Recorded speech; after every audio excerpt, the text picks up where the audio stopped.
If they charge me, so be it. I will have my day in court. That response from former government Senator Leslie Campbell this evening after the Integrity Commission ruled that he be charged for failing to provide information relating to his statutory declaration. The report and the ruling were tabled in the Senate today, but Mr. Campbell says as far as he knows, he gave the Commission all it requested. Andrea Chisholm has details.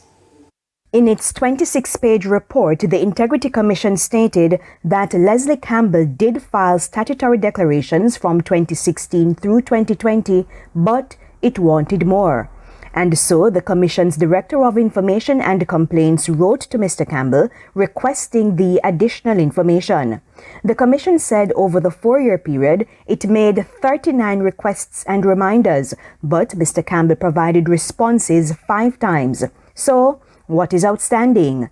Based on the report, the account balance of a bank loan and the surrender value of insurance policies. Since Mr. Campbell did not give the information, an investigation was conducted. The Commission's Director of Corruption Prosecution then ruled that Mr. Campbell be charged for breaching Section 43(1)(b) of the Integrity Commission Act, failing to provide information requested. The Commission stated that no reason was given for not providing the information. Now, when I spoke to Mr. Campbell early Friday afternoon, he said he was at a total loss.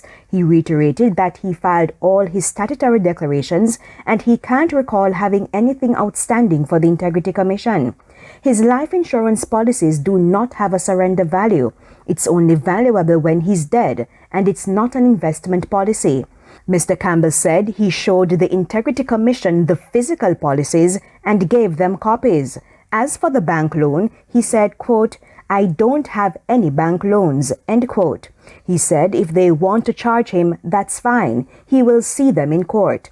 If charged and convicted in a parish court, Mr. Campbell faces a fine not exceeding $500,000 or imprisonment not exceeding 6 months. The court may also make an order mandating him to comply with the requirement in respect of the offense committed, in this case, to submit outstanding information. Andrea Chisholm, TVJ News.